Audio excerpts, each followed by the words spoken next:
SparkPass Game of the Month Club. I'm Spencer. And I'm Mark, that spells Spark. Your spark of inspiration to explore Game Pass. Charging sequence at 30%, 50%, Chief, 70%, 90%.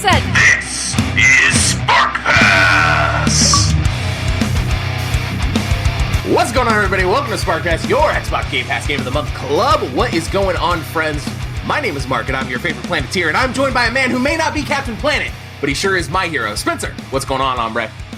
That made me feel so much better after spilling coffee grounds this morning. I'm here to help, man. I'm here to try to help everyone feel better. Everybody, if you're listening to SparkPass, January was rough. We all know January was rough. It's the peak month for seasonal affective disorder. I've been a sad boy. Everybody's been sad boy. And my friend is sad boy about spilling coffee all over the place. So we got to bring you up. We got to get the energy going. Yeah, I still have a hard time believing that it's only just now February.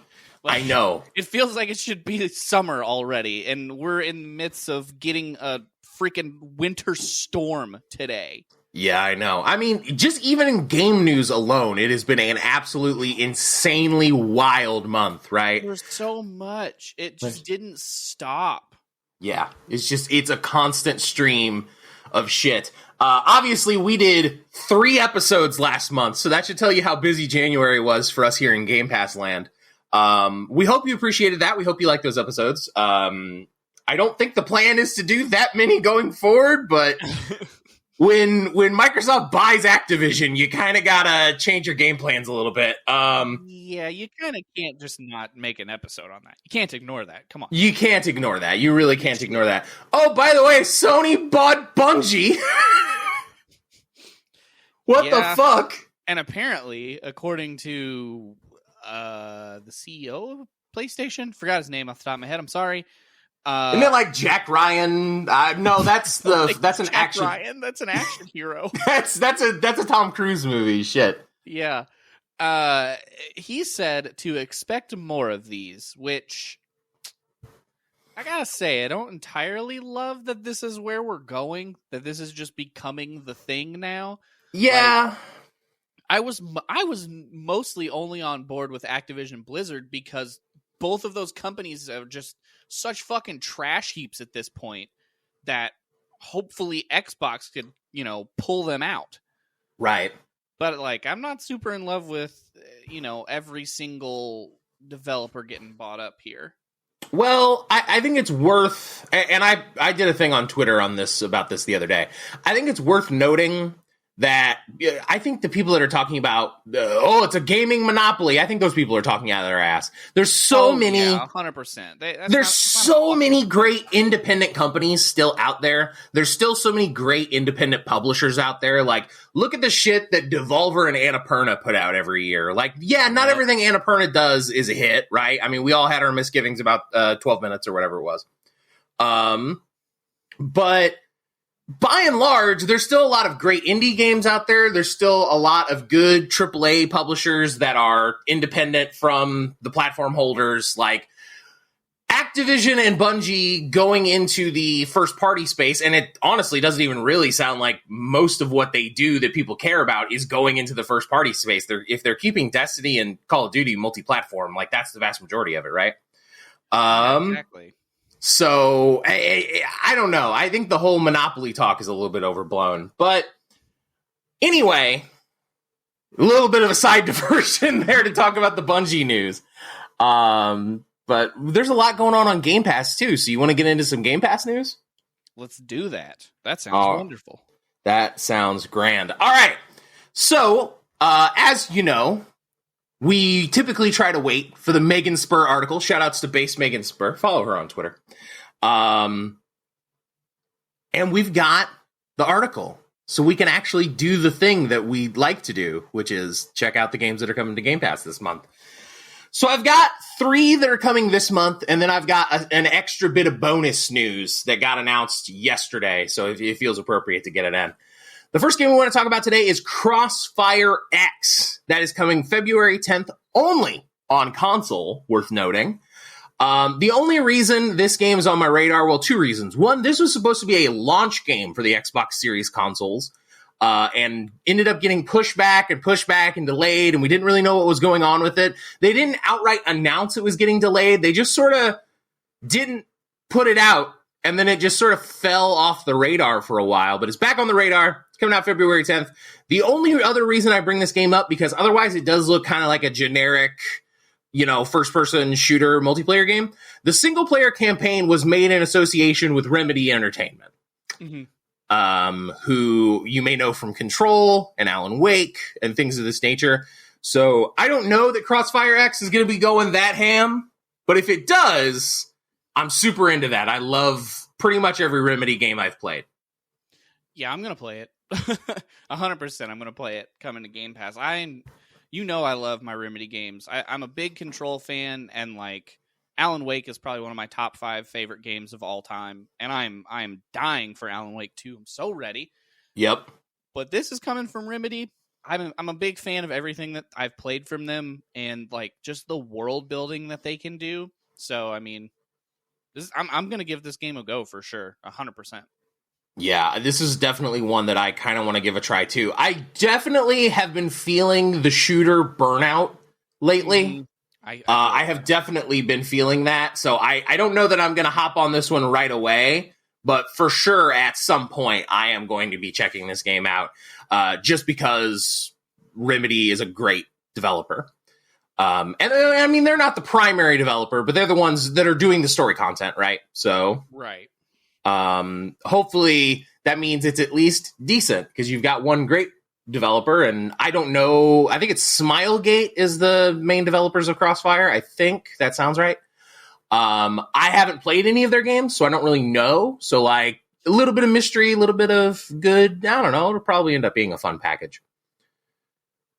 Next up, we've got Skull the Hero Slayer. This is coming out also on February 10th for console, cloud, and PC. The other reason I wanted to bring this up, it's a roguelike action platformer, which I know just sounds like every indie game, right?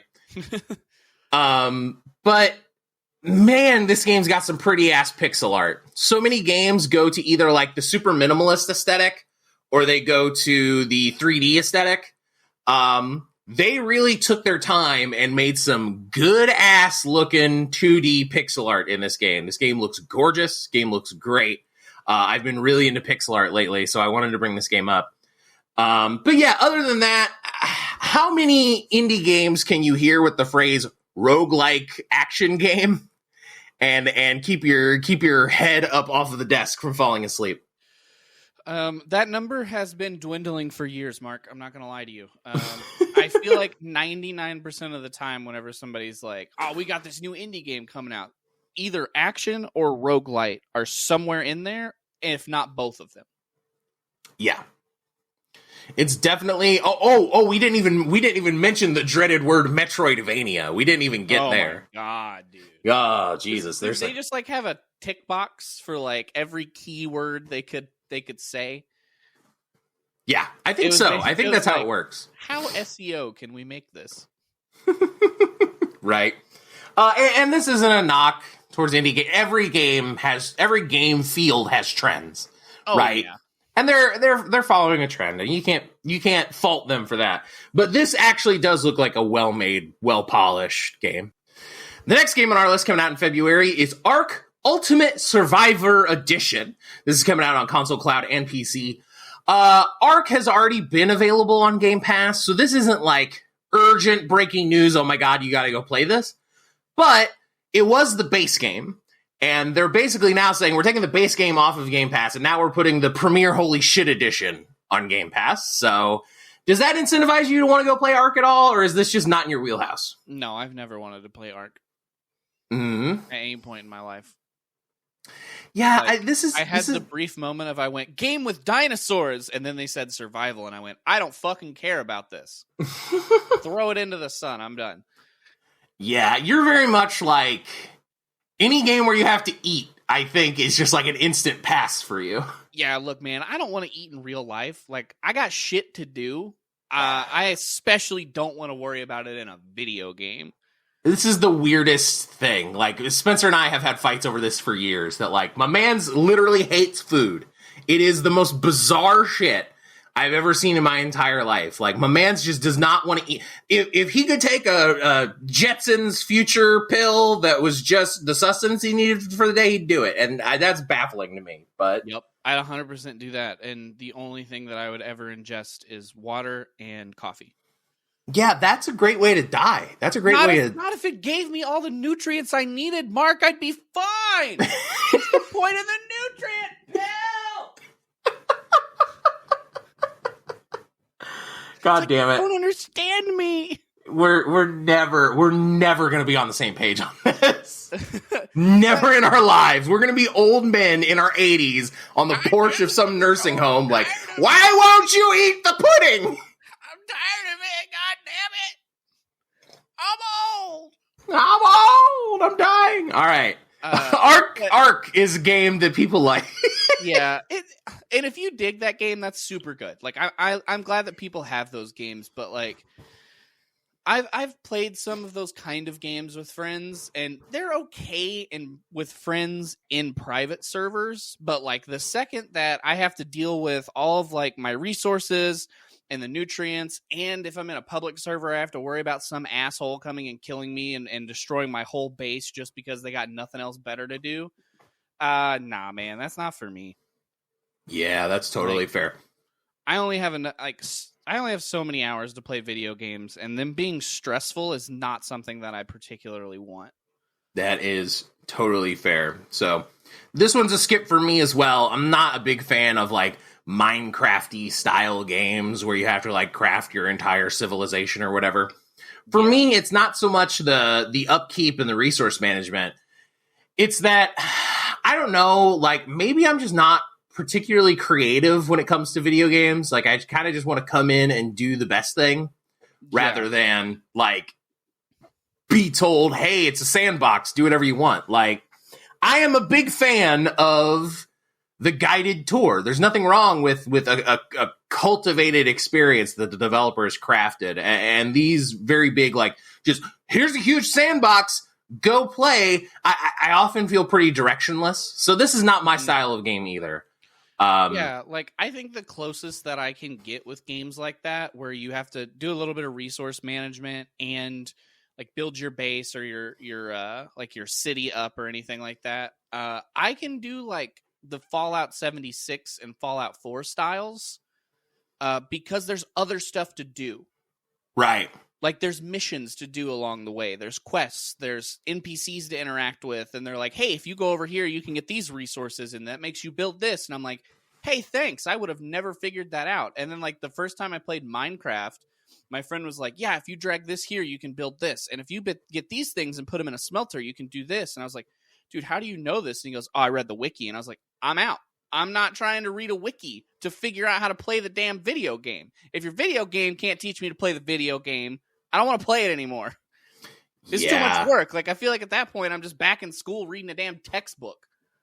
I totally get that. I mean, that is not so much a problem for me because I was a big game FAQs and strategy guides kid. So, like, I don't mind reading up on how to do the thing, right? But I definitely understand where that would be a point of frustration. All right, so we're both out on Ark. Crossfire X looks like a game we can play. And Skull, I will probably give a shot. And then it will fall into the morass of 800 other roguelike games that have come out in the indie scene over the past few years. The last game I wanted to talk about is not coming out in February, but it did get announced yesterday, so I feel like it's worth noting.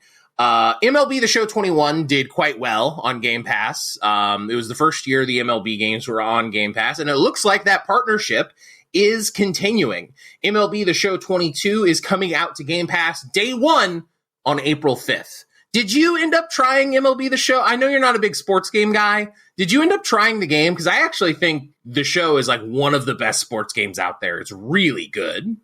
I didn't. I'm not a sports game fan, really, and especially not baseball, because I really don't like baseball that much. But everything I've seen about The Show seems like it is doing something right, you know? Like, I think now we might kind of be getting into the same feel that I would have of Madden, where, like, okay, cool, we got the new game, we got the new rosters, we got, oh, that guy's stats went up or down by 1 point, whatever, and none of the gameplay has changed. Cool. But when it first came out and I think it was a PlayStation exclusive, actually. Yes, it was. It was like, this is what a baseball game should be. And it seemed like they were doing things pretty right. So I'm glad that that's still continuing for baseball fans, because I think people love those games. Yeah, I'm not a big baseball fan in real life, but I actually think video game baseball is sick nasty. Like, I don't know why video game baseball, like the pitcher batter duel is great for a video game. Fielding is always a little wonky because there's the sudden like shift of perspective from, oh, you're the batter, now all of a sudden you're all the way out here. You know, it's a little weird. But by and large, I really like baseball video games, even if I don't like the sport of baseball very much. And these are on the more simulator side, which is a little bit more difficult for me. But I like my sports games arcadey. I will never deny that. Bring back backyard baseball. Bring back backyard baseball. This man knows what the fuck I'm talking about. Let's go, gamers. Hell yeah. Bring back backyard baseball. Why are there no arcade sports games anymore? I don't know, man. Like, I want backyard baseball, and I want the street games again. You remember NFL Street? You could just knock the shit out of a dude into a brick wall. NFL Street. Blast. NBA Street Volume 2 is one of the best basketball games fucking ever. And it was a huge catalyst for street ball culture. Really integrated like the retro future style of the early 2000s. Like, fuck yeah, dude. Like these action or more arcade sports games are really missing in my heart. And like, I can appreciate a game like MLB The Show. I think MLB The Show is a good, well-made game. I'll probably install it, play a little bit of a franchise mode, and be done, right?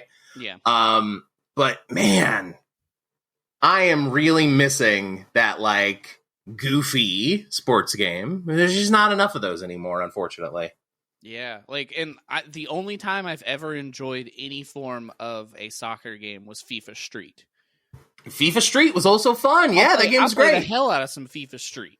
That game was great. The other FIFA game, I'm gonna throw it back at you. I don't want that.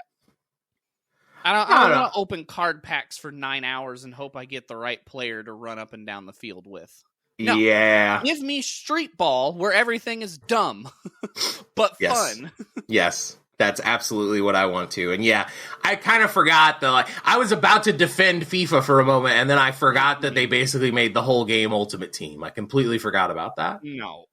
Get that out of here. Yeah, no. I'm not a big fan of Ultimate Team. And basically every sports game has done that now. Like Madden does that. NBA 2K definitely does that.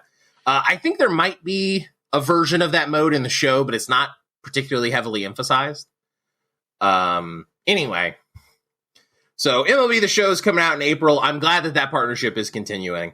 Really quickly, games that are leaving Game Pass. All of these are leaving on February 15th. We got Control, Code Vein, Final Fantasy XII, The Zodiac Age, The Medium, Project Winter, and The Falconeer. So of that list, obviously Control is a great game. It's a 2019 Game of the Year contender. I've heard good things about Final Fantasy XII, The Zodiac Age, but I've never played it. And then obviously we talked about The Medium in our best Game Pass games of 2021 episode. Yep.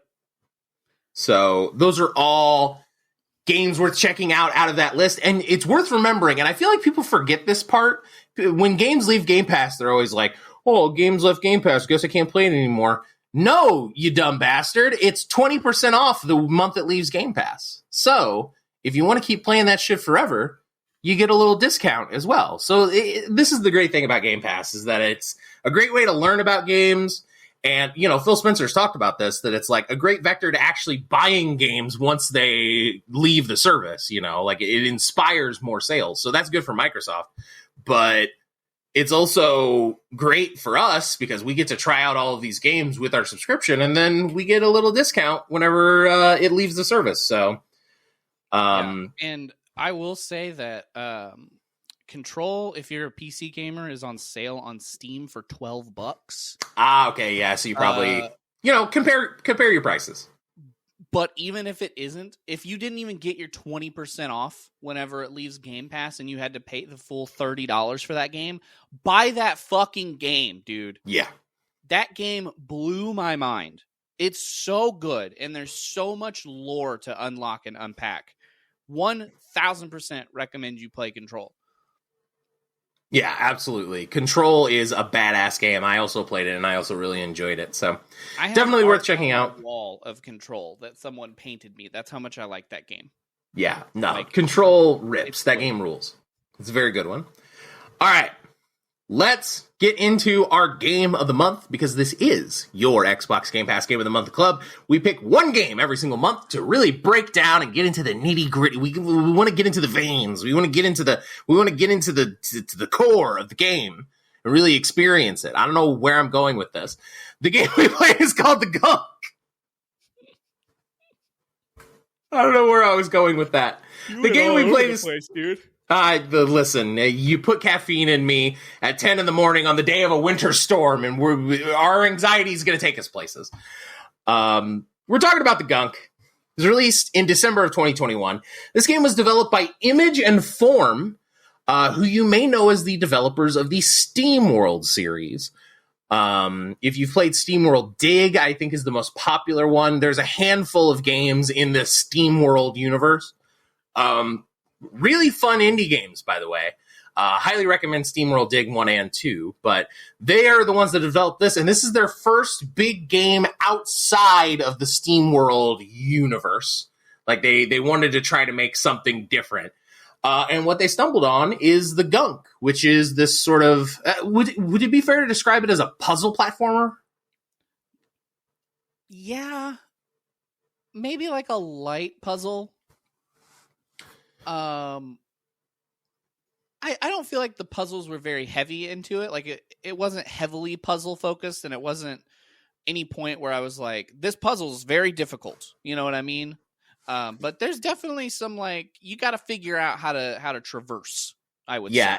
Well, and that the only reason I want to call it a puzzle platformer is because the combat is basically non-existent as well. So yeah. I think it's definitely, it cares more about its puzzles and its exploration than it cares about combat. I'll put it that way. Yeah, that makes sense. I'm on board with that. So let's talk about the base story of the game, the base concept. So you play as Ronnie, and you are with your homie Bex. You are two poor space-age delivery workers.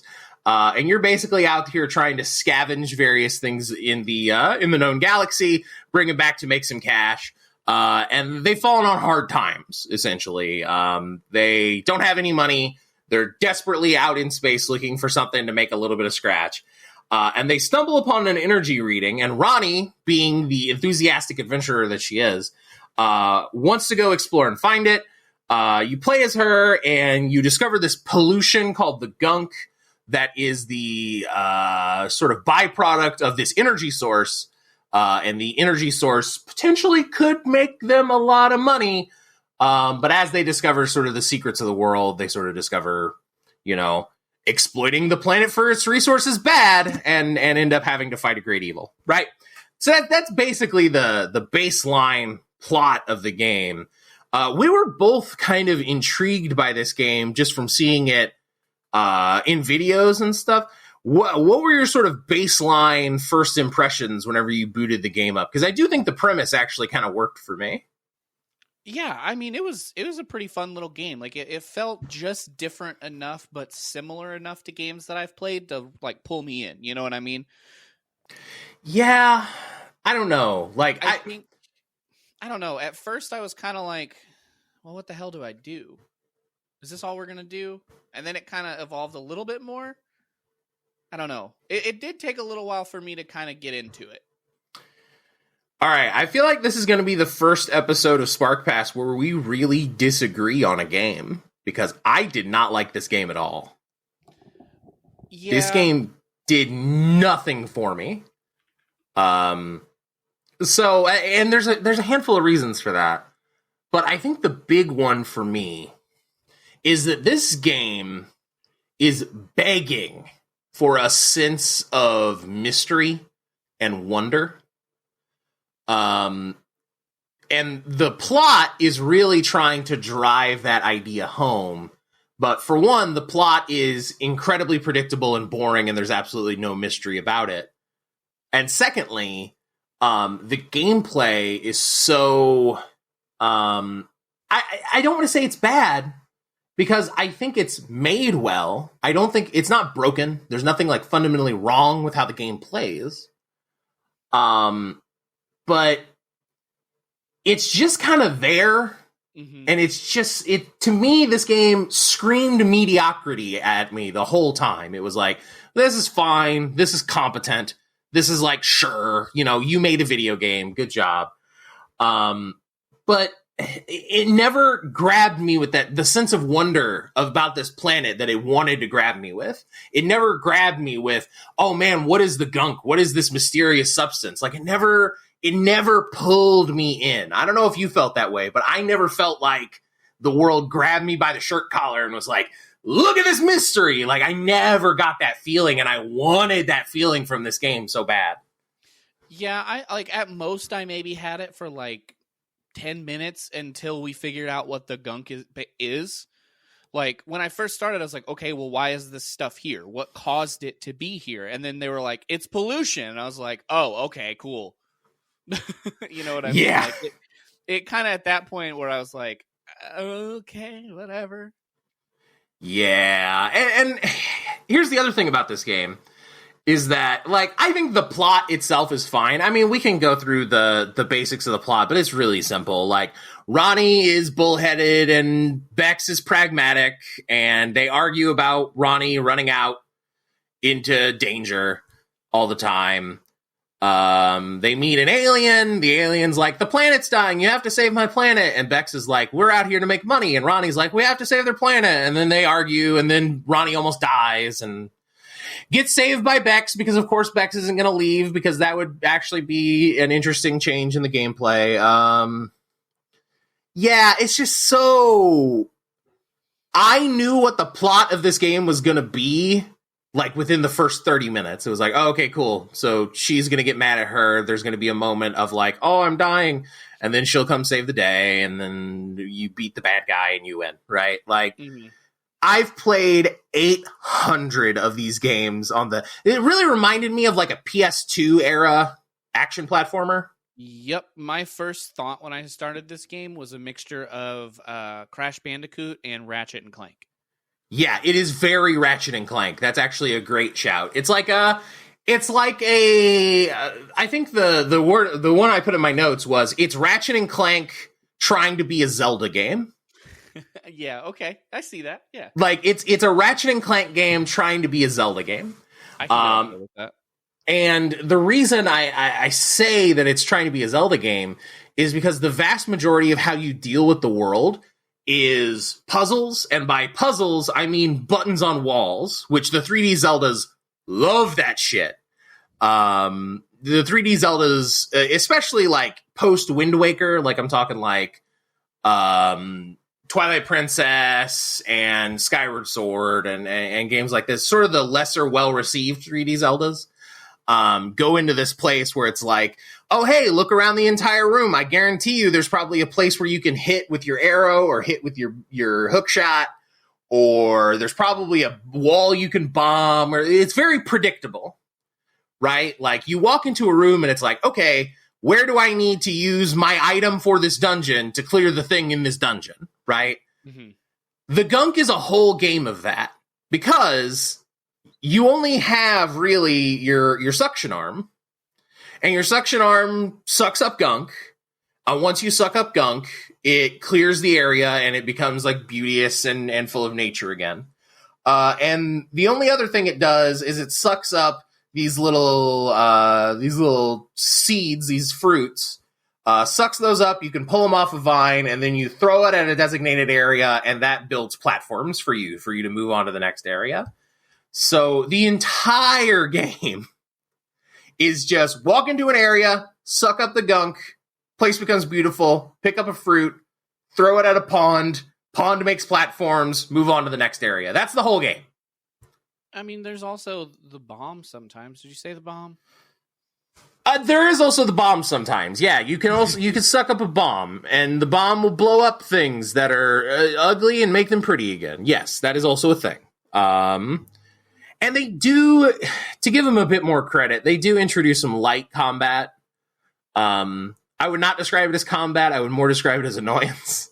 Yeah, like the little first enemy that you interact with, like the little tiny guys that just kind of run at you. Yeah. They were okay. I didn't mind those as much. And the really big guys that you have to like, very stereotypical trick to run into a wall and then you hit them in the back. Yeah. Guys, those weren't bad, but the little things that like just shot a projectile at you that seemed like they could lock onto you no matter where you were. Yeah, that sucked. Yeah, and they sort of blend in with the rest of the Gunk too, because they're also of the Gunk, so they're just a black and red blob. And they mix up with all the other black and red blobs, and you don't really have a great sense of perspective of what's attacking you whenever you first encounter them.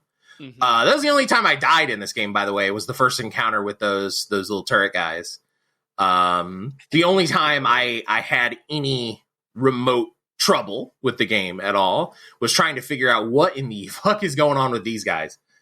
But yeah, I don't know, man. Like, I do think there's good stuff about this game. Like, I don't think the game was incompetently made at all. Like, I think the game was competent and decent and well made enough to where I could go, it's a video game, good job. But I don't know.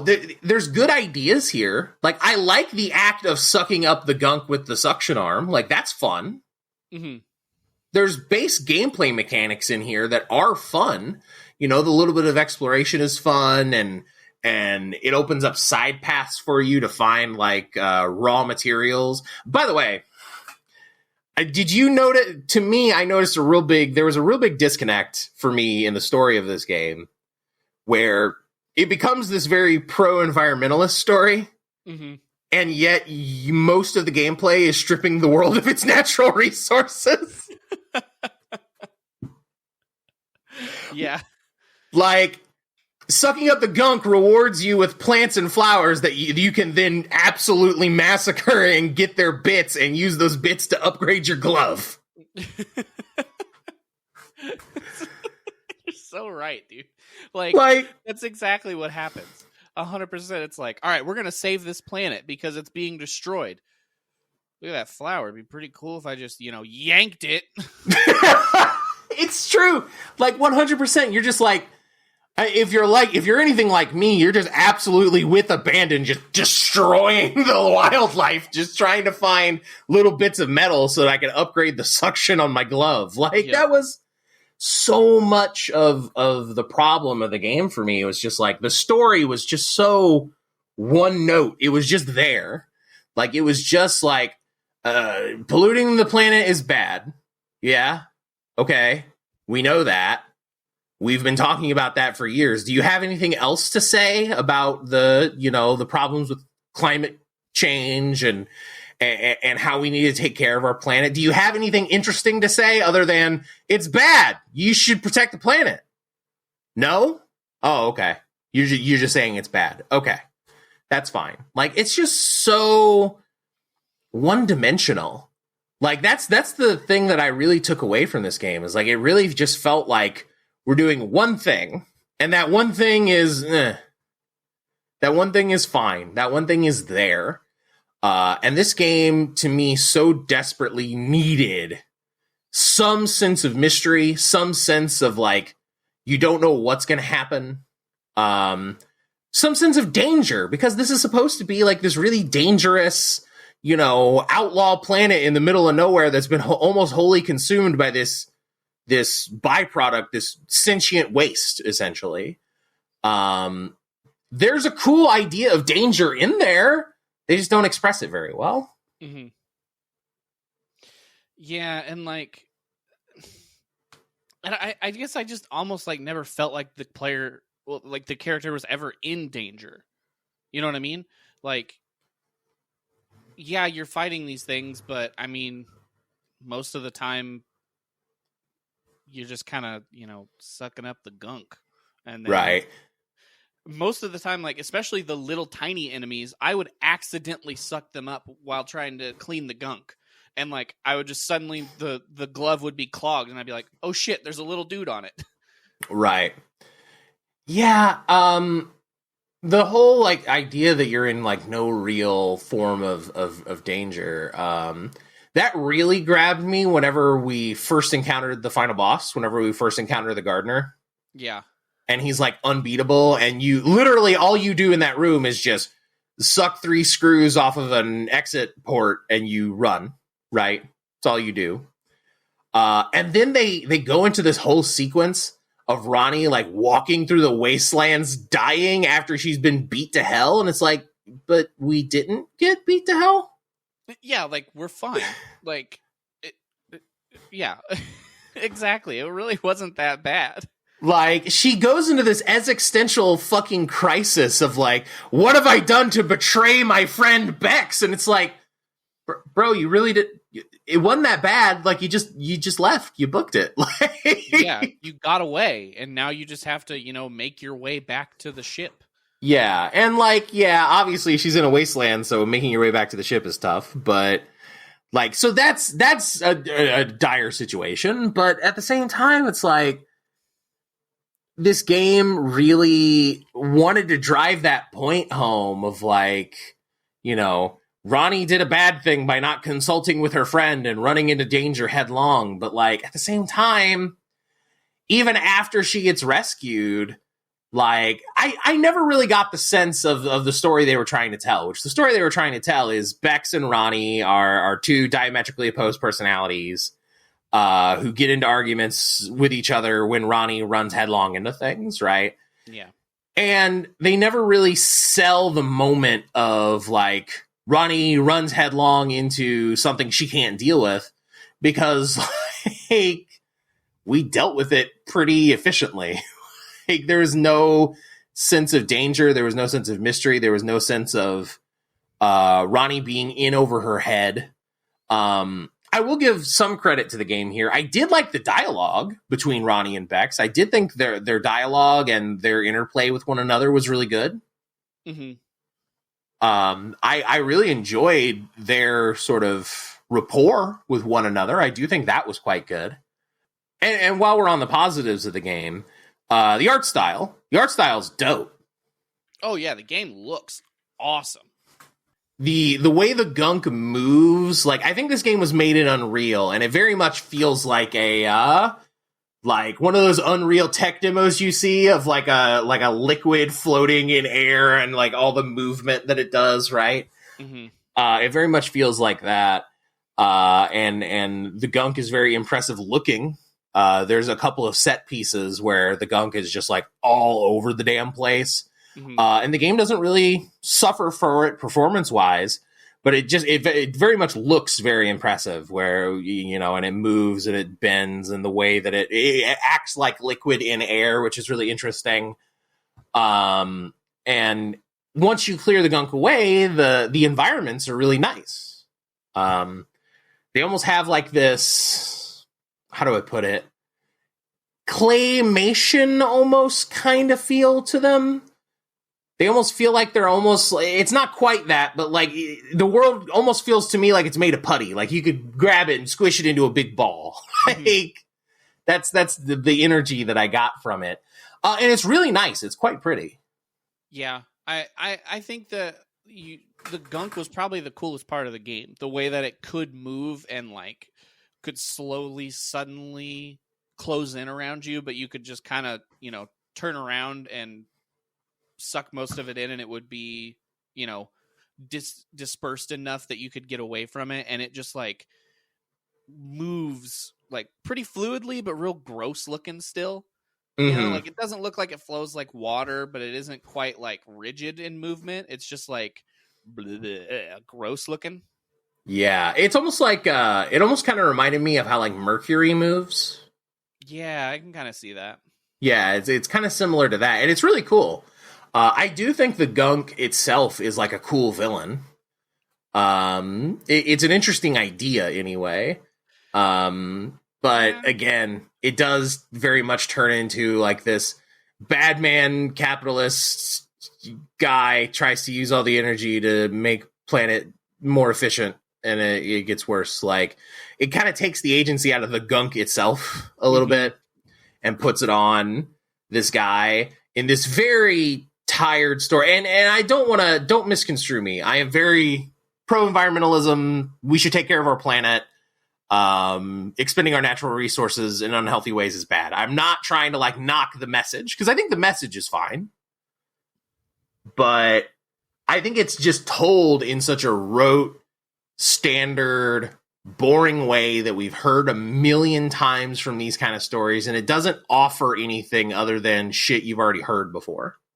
Yeah, like it didn't feel like it added anything to that conversation. It was 100% like, yeah, we know. We've known that for ages. Yeah. What's next? And they're like, right. Vacuum cleaner. Right. How do we solve our energy crisis and the crisis of global warming? Put it in a vacuum. Yeah, exactly. Great. And I don't expect a video game to give me solutions on the fucking climate crisis, right? Like, yeah, sure. I don't expect that. But at the same time, like, if you're gonna make a game with a message, which this game is very clearly trying to do, like, I don't think there's any escaping the idea of, like, this game is trying to give a message to the player while you're playing. I mean, literally the final boss is like, I have made the world much more efficient. People can survive and thrive because of the energy that I've created. And it's like, oh no, the energy is killing the world, blah, blah, blah. Like, it's such an obvious one-for-one allegory. Yeah.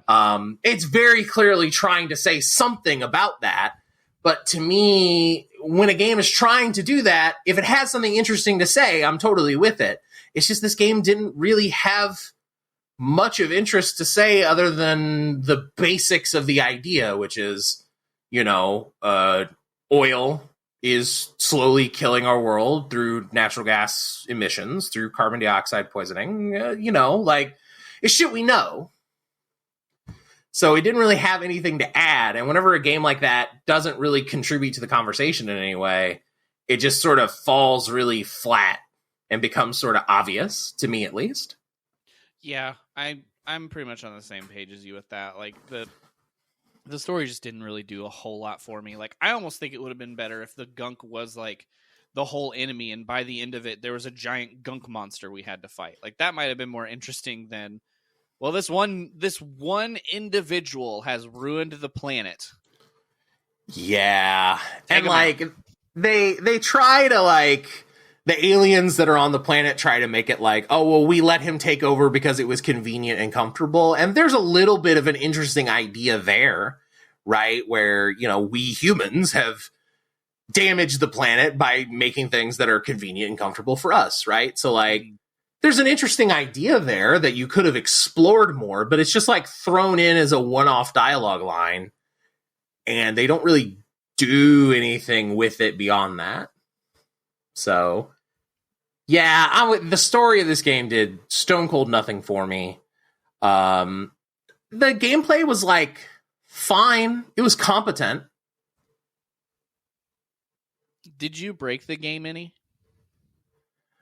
I did have a couple of instances of getting stuck on, like, the edges of hitboxes where platforms are and just sort of, like, holding there and shaking for a couple seconds and then falling off. But, like, I've seen that in hundreds of other platformers, so it didn't, like, come across to me as anything, like, wildly broken.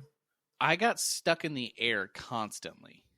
Really? Like, I would be jumping over something or near something, and then I would just be, like, in the air, and all I could do was spin. And, like, I could press every button, and it would do the action, but I couldn't get out of that area until I just kind of, like, button mashed a whole bunch to eventually get out.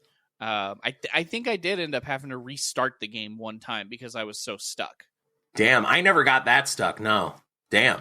Maybe it's just the way that I, like, try to play platformers and I try to jump through areas maybe I shouldn't be, or, like, onto stuff that I can't, and the game's like, we didn't expect any dumbass to jump here, so what do we do now? Yeah, and I'm just an idiot. I think that speaks to the like very linear nature of this game. And I don't think a linear game is bad. Like some of my favorite games of all time are linear. And I talked about earlier in the news segment how I like that crafted, curated experience where we're going down one line. Mm-hmm. But this game's story and its world and its ideas sort of incentivize exploring. And then the game almost denies your exploration. With stuff like that, there's a ton of invisible walls all over the place. If you try to jump in a way that the game does not want you to jump, you are going to fall. Like 100%, you have to go explicitly in the direction they want you to go. You can only grab onto the little yellow ledges that are like, this is the ledge you can grab onto. Why can't I grab onto the other ones when I have a suction arm? God knows. It's only a mystery to me. And again, I don't think linear games are bad. I just think that this game's world and narrative and concept scream for nonlinearity. Mm-hmm. And this game just doesn't allow you to leave its mediocre, decent path. Yeah. Okay, I found it. I thought I took a game clip of one of them. I found the game clip. I'll have to send it to you and put it in the video version if people want to see what I'm talking about, what happened to me. I was walking along, sucking up the gunk, and then suddenly I was floating in the air and couldn't do anything. I was like, wait, what? What the hell happened here? Like, I wasn't even going way off the path or anything. I was just doing what I was supposed to do. Right. Yeah, I never experienced anything quite like that, but yeah, that is bizarre and weird. I mean, games have glitches. It doesn't fundamentally. It happens. It happened to me pretty regularly. Yeah. So, yeah, I don't know. Like, I don't really know that I have a whole lot else to say, honestly. Like, I think the biggest thing I could say is that this game was kind of a disappointment. Yeah, it was. And, like, I think my favorite part of the whole game probably was knowing who one of the voice actors was and seeing them in something other than what I've seen them in before and being like, oh, that's kind of cool. Yeah. Like the main character is voiced by Fiona Nova, who was in Achievement Hunter and now works for G4. Oh, okay. Oh, this is cool seeing them break into voice acting in games as well, outside of, Let's Plays and now working for G4, making some of their shows and things. It was like, this is pretty neat. But other than that, I just wasn't super blown away by it. It was all right. Wasn't amazing. Yeah. It wasn't the worst thing I've ever played. No. And I do want to make that clear that like there was nothing about this game other than perhaps the glitches you experienced that was like awful. Like the gameplay was fine. It wasn't like there's nothing broken about it. There was nothing busted about it. The game itself was fine to play. But it just felt there. It just felt very lacking in. It needed something else to really like break it wide open. There never felt like there was a moment of like, oh, I see what you're doing here, game. Okay, let's go. I'm with you. Like I never had that moment. And I was so sitting there desperately waiting for like, okay, where's going to be like the place where we put all these mechanics together and we blow the thing wide open? The final boss fight kind of does that. It's the closest I got anyway. But the final boss fight really just kind of throws all of the enemy types at you and goes, okay, figure it out, right? Yeah, and like even then, most of that I felt like wasn't, I need to fight these guys. It was like, I just need to stay away from them. Yeah, you just need to get around them. Like, it definitely felt like the game it wanted one of two things. It wanted more combat to make the linear kind of boring platforming more fun because it would lead you to interesting combat situations, or it wanted to be more open and it wanted to be more rewarding your exploration and adventure, because I think it doesn't do either particularly well.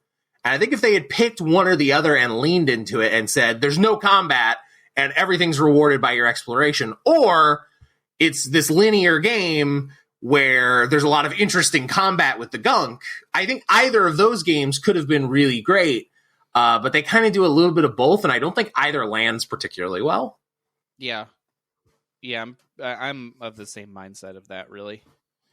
Yeah, so I really hate doing this to games. I really don't like dunking on games or but for me, this is a thumbs down. I wouldn't play this. Yeah, I mean, I don't know. I'm kind of torn on it because like it's not a long game, and if you like achievements and stuff, it's pretty easy to get achievements in. Like there's nothing overly difficult about getting achievements, to be honest. So like if you're an achievement hunter and you're really wanting to unlock some quick achievements in like a 4 or 5 hour game, this is a good one. If you're not super into that, I don't know. Maybe skip this one for now. I mean, it's on Game Pass, so at least you're not going to run out of, you're not, spending money to not be happy. If it looks interesting to you, give it a go. That's what Game Pass is for. But for me, I wouldn't do it again. Yeah. So I kind of feel the same way. Like, I don't think that this is like an irredeemable game. So like, look at it. If you're a big fan of PlayStation 2 era platformers, I think this game can be right up your alley, right? Yeah, I think it almost gave me a little bit of a nostalgia kickback to those, but wasn't quite there. You know what I mean? Yeah, so I don't know. Like for me, I just think there's, Game Pass has over like 200 plus games on it at this point. Like even if this game is only like, which is like 4 or 5 hours, right? You can get through this pretty quick. You can get through it in an afternoon if you're really dedicated to the cause. I don't know that I would tell somebody to go out of their way to play this. So I think for me, it's thumbs down. You almost sound like you're more thumbs in the middle. I am. Yeah. Like I didn't hate it. I just didn't love it. Like it was very bleh, like it was there. It was fine. It was a good like little time killer. If that's what you're looking for, or if you're looking for achievements. But like if you're looking for a deep, rich story or like amazing platforming mechanics, there's probably other games for you. Yeah, there's better stuff to play on the Game Pass platform than this. So yeah, a little bit of a disappointment. This is the first time I think we've really had like this game wasn't very good kind of moment on the show, and it's kind of a bummer. Yeah, like this was just the first one that I was like, I just didn't dig it. Yeah, and I mean, that's okay. Like, not every game's going to be a home run. Not every game's going to be a hit, right? But I guess we've been focusing so hard for the past few months, especially, on these, like, big releases, and going to this game that, like, doesn't really stick the landing, when those big AAA games, like we just talked about Halo and Forza, I think, by and large, stuck the landing. Yeah. It's just kind of a bummer. Like, it sucks because I want this game to be good. This is right up my alley of the kind of games I enjoy. Like, one of my favorite game franchises is Sly Cooper. Most of my favorite video games are platformers. Like, this is right up my alley. Yeah. But it just didn't do it for me, and that's a shame. It's a shame. Mm-hmm. Yeah. Well, let's get the bad... Yeah, let's get the bad taste out of our mouth. So, the Gunk, unfortunately... sounds like neither of us would really super highly recommend. What else have you been playing? Is there any video games that gave us joy in this joyless month of January? I mean, honestly, I'm looking back and thinking on it. I haven't played a ton.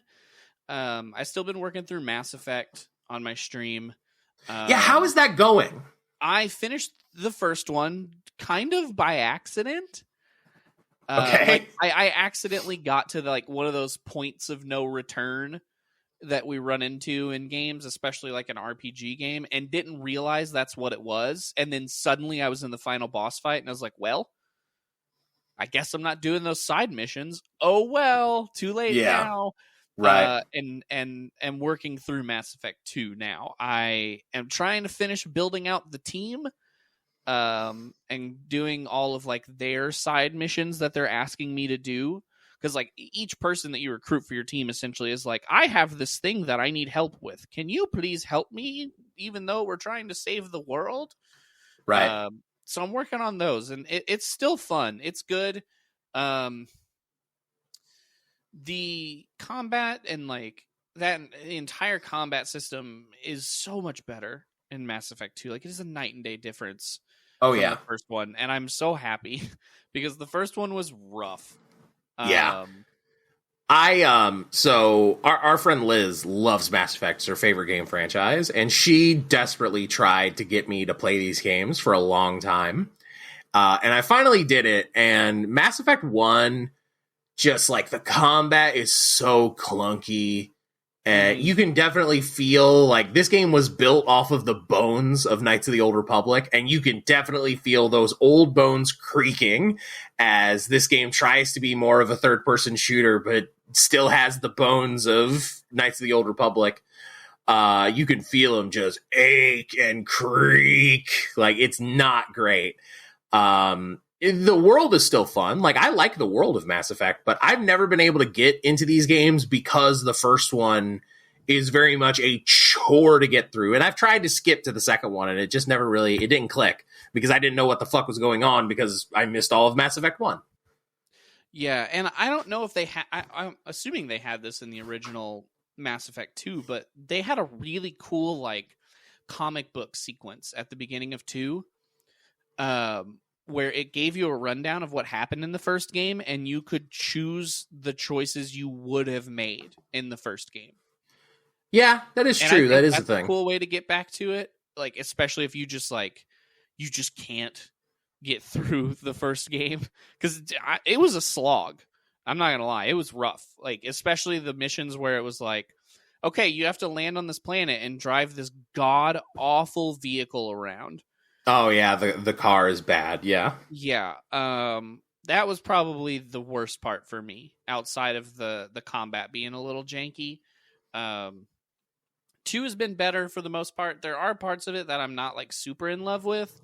Like, you have a like an assistant, and anytime you walk by her, almost it feels like she's like, you have a new message on your personal logs, or so and so wants to talk to you. And I'm like, okay, this is a little too much for me. Like, I'm getting bombarded with side quests, and it's like, I get it, there should be side quests in these RPG games, and they're fun, and I like to do them to get the story and the lore, but at some point I'm just like, okay, I get it, there's stuff to do, calm down.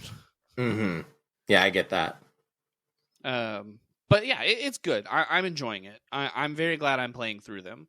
I do feel like I'm getting a little burned out because I'm doing them back to back to back. Right. But at the same time, like, it makes more sense to me to do it that way. Yeah, it might not be the worst idea to take a little break between Mass Effect 2 and 3, because from everything I've heard about Mass Effect 2 is like the end of that game is very much this like exhausting triumph. So it might not be the worst thing to just like take a tiny break in between 2 and 3. But yeah, I definitely get what you mean. I mean, this is the way I played the Halo games, right? Was just straight up back to back to back to back to back, just knock them out, right? So, it definitely colors the way you think about the game franchise, because you do think about it as one continuous thing versus thinking of it as like, I played this and it really was great, and then 5 years later I played this and it was pretty good, but the ending sucked. You know, like stuff like that. It really colors the way I think you think about a game franchise if you play it all in a line like that. Yeah, like it feels like it's continuing to go. Like, it's one giant fluid story versus, all right, well, there were like 15 years between the first and last game, and I'm like, okay, what the hell happened? Right. Other than that, I really haven't played a whole lot. Between like work stuff, being busy with that. The only other game I've really played I played a little bit more Inscription. Yeah. It was still fun. I got like past the beginning of the game that I thought was the whole game, so that was weird. Right. Like, it became, I don't want to spoil anything, but it became 100% not what I was expecting the game to be, which is not a bad thing. I was just like, hold on, what? There's more than what we were doing? Okay, here we go. Let's do this. This is going to be interesting. But yeah, I haven't played much else, really. I did get the new Pokemon game, Legends of Arceus. Yeah. I had an insane amount of money at GameStop through the rewards program. It was like, I can spend $5 on this, and that's all I have to spend out of my actual pocket. Let's give it a go. So not bad. I have that installed and ready to go. I just haven't gotten to dive into it yet because I just bought it like 2 days ago. So gotcha. That's cool. about it, man. What about you? What are you playing? You probably played more games than me, I hope. Well, I haven't actually been going to Banana Sandwich. I've got a few. So, wow, I just completely blanked there for a second. Holy shit. I thought you just left the call. Like, I don't care anymore. I'm done with this show. God damn. Okay, yeah. So a few months ago on the show, I talked about a game called Luminous Avenger X. It's this Mega Man-like action platformer that's just really stellar, really exceptionally fun game. I finally finished that game because I did put it down to like get through the deluge of big AAA winter games. I picked it up again and started over actually because the game is pretty short. You can get through it in like 3-4 hours. Picked it back up, started it from the beginning and finished it. That game's story is fucking buck wild, and I didn't know what the fuck was going on. And I figured out later that it's actually a continuation of the story of the original Azure Striker Gunvolt. So I went to Steam. I went to see if the game was available, and as it turns out, the entire franchise was on sale for 50% off. So guess how I spent my month? I have played all of the Azure Striker Gunvolt games now. I think my favorite was the first one. The original Azure Striker Gunvolt came out in 2013. By the way, if you don't know, this is a franchise made by NT Creates. NT Creates are the guys that made the Mega Man Zero games, and they also made Mega Man 9 and 10. Mega Man 9 is one of my favorite video games ever. I'm not huge on the Zero games, but the Zero games are well-made, very good, very hard platformers. And after they lost the license from Capcom, they decided they're going to make their own. Like, I'm going to make my own Mega Man with blackjack and hookers, right? Mm-hmm. And it very much is their Mega Man with blackjack and hookers. It's a lot more mature than Mega Man is. And God, Azure Striker Gunvolt is just so fun. It very much has this, like, you know, one of my favorite mechanics in a game ever is Splinter Cell Blacklist's Mark and Execute. Mm-hmm. I love Mark and Execute, and Azure Striker Gunvolt is basically Mark and Execute the game. Like, it's a Mega Man style platformer where you run into the stage quickly and go, oh, okay, there's 3 enemies here. Shoot that one, shoot that one, shoot that one. Turn on my force field. Everything dies. Like, and you just go, okay, great.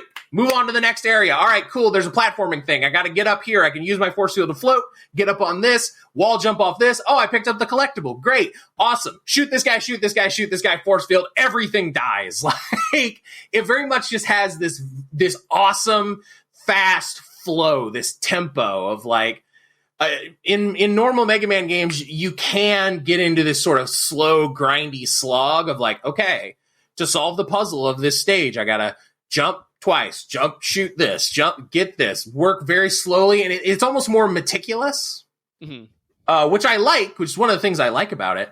Azure Striker Gunvolt is more, get through this as quickly as humanly possible and just be really efficient. It really inspires efficiency. There's a reason speedrunners love this game, because it's very fast and very efficient. I will say, though, the one issue that I had with the game, and I don't know if this is something you've experienced in other games before, but this really grinded my gears. So I'm not going to sit here and explain the whole story, because the story is buck wild anime bullshit. I'm not even going to get into the actual plot. But in the very first game, there is this system that I'm not a big fan of. Hidden in each level is a little jewel. Mm-hmm. And if you collect the jewel and you give them to the girl that, like, the story basically revolves around you protecting this girl who has this superpower called the Muse, basically, long story short. If you give them to the girl, she's like, oh, thanks, it's really nice. Thank you for giving me that. Because I'm crazy and I love collecting little stuff like that in Mega Man style games, I collected all the jewels. Great. Okay. After you go through the 8th level, the girl gets kidnapped, and that sort of triggers the point of no return final sequence, right? Okay. You go through the final sequence, And spoilers for Azure Striker Gunvolt, because I know you're never going to play this game, but if people listening at home want to play this game, these are massive story spoilers. At the end of the game, after you beat the final boss, your mentor shows up, says he was working for the bad guy, shoots you, and you fucking die, and then the credits roll.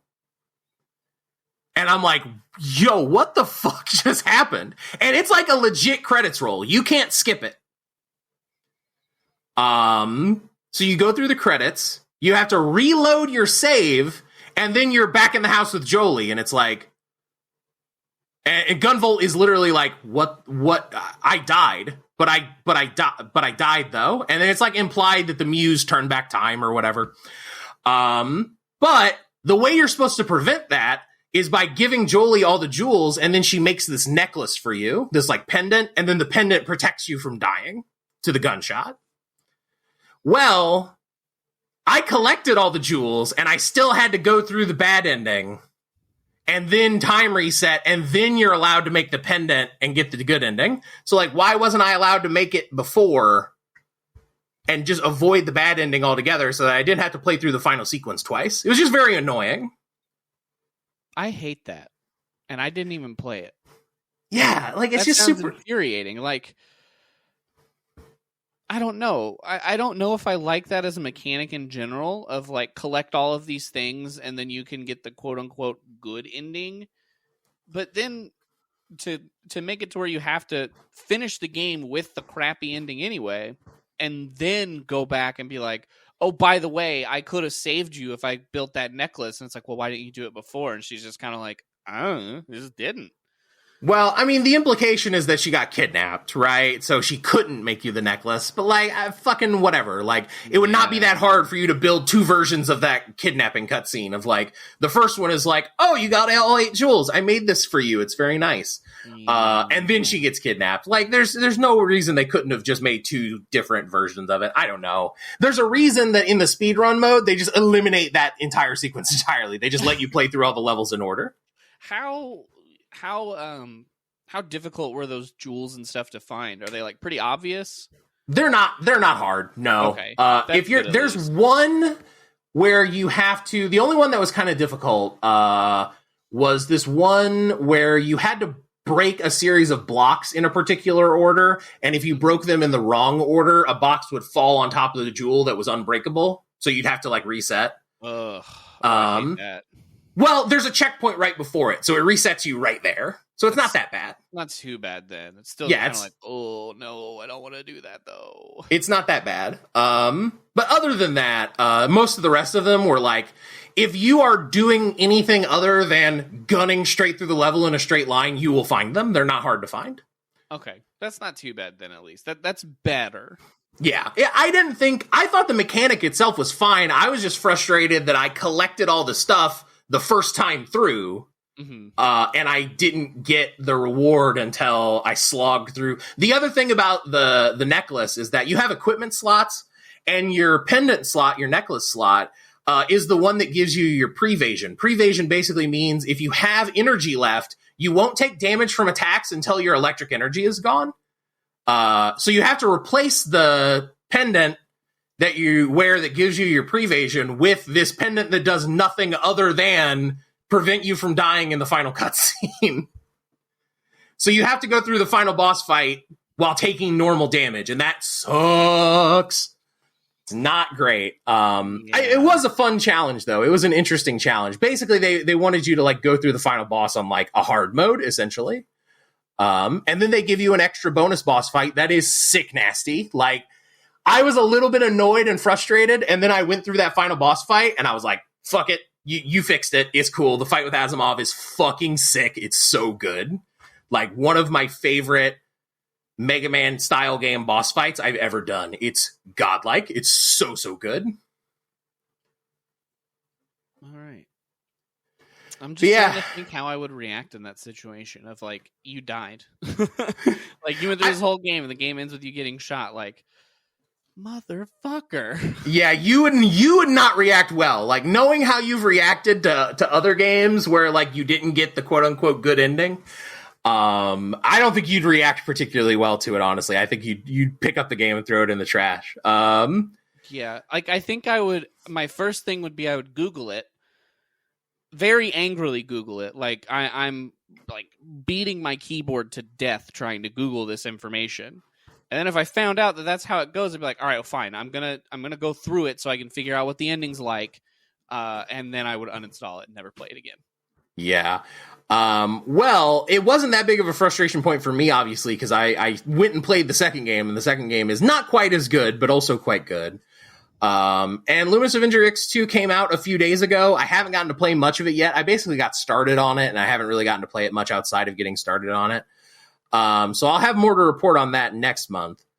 But other than that, the only other real gaming news I have in my life is I got a new fighting game controller.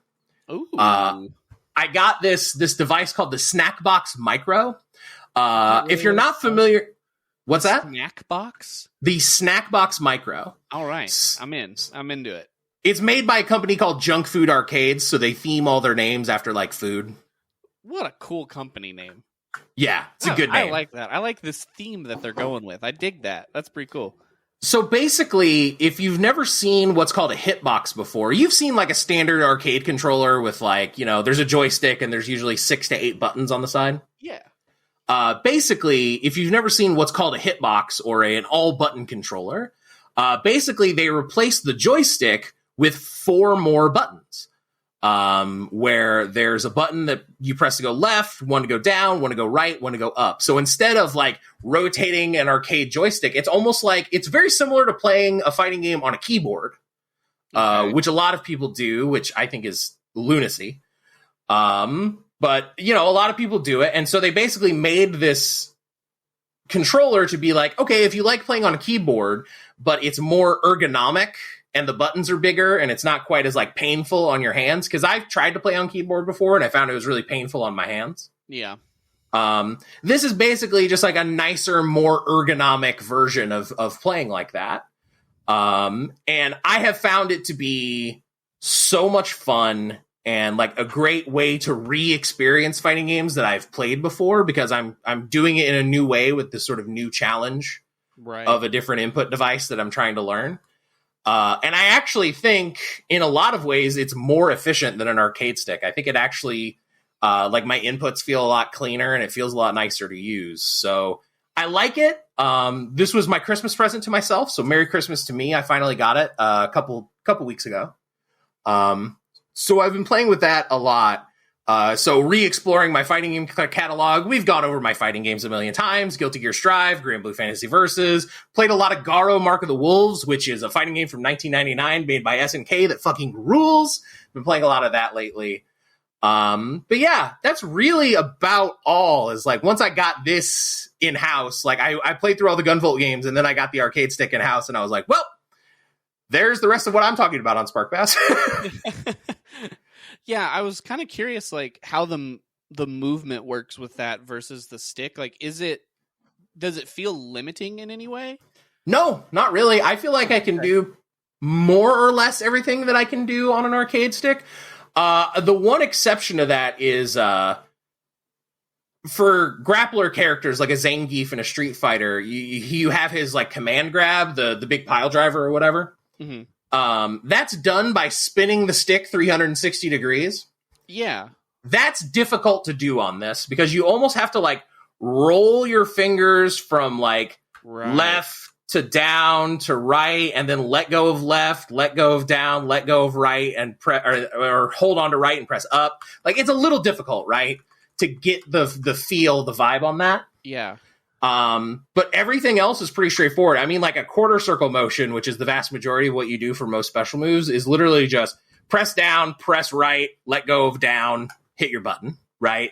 Okay. And once you get used to it for a little bit, there is a learning curve. There is absolutely a learning curve. But once you get used to it, it actually feels supernatural. Cool. So it looks arcane, and it definitely looks weird. And especially if you don't play any fighting games, you'd probably look at this and be like, how the fuck do you play video games with this? How the hell does that thing work? Yeah.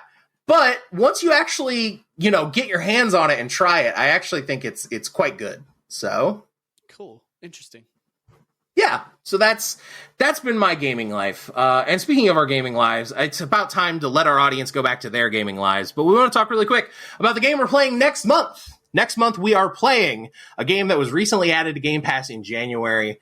It's popped up on a lot of 2021 Game of the Year lists, and so we both wanted to check it out. I actually tried it once before, and I think I've talked about it on the show, but I didn't get that far in it.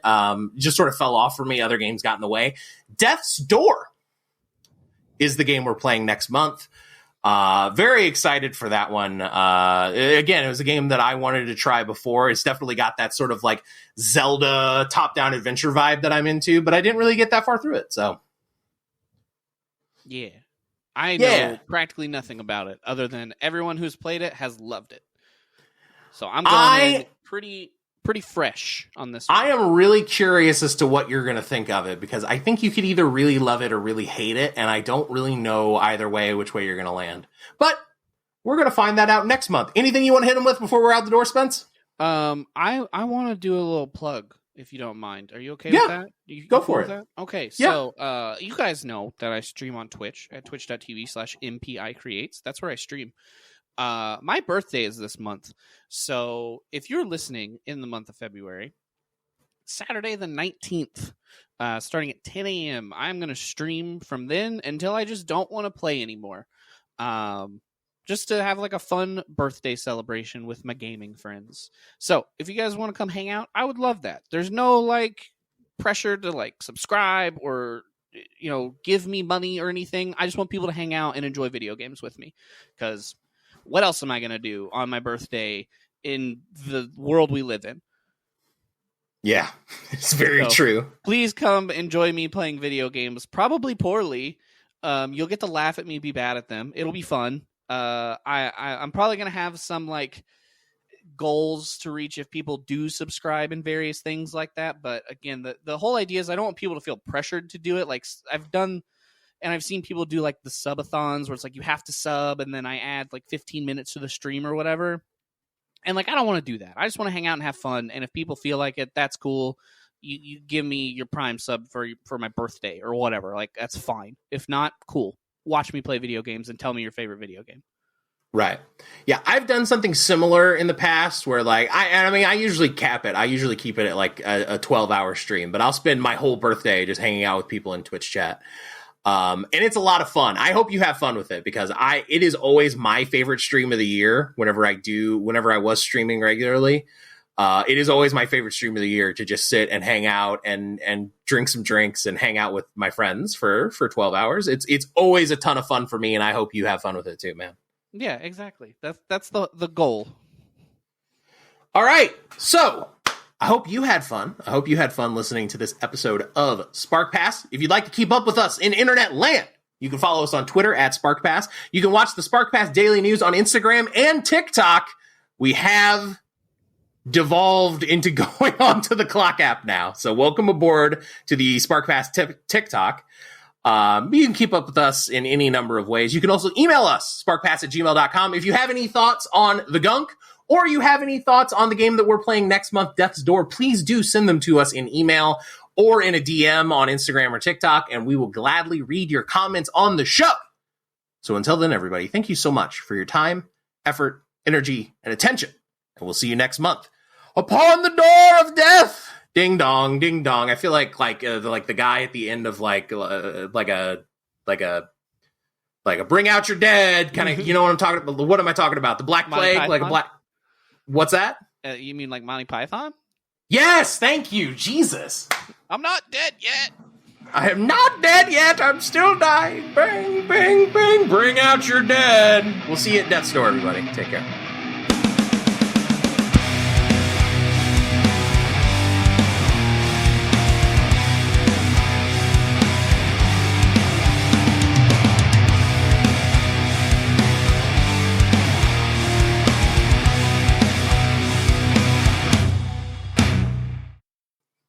Fuck, that ending was a mess. You got there. We got... fucking hell. I was all over the damn shop.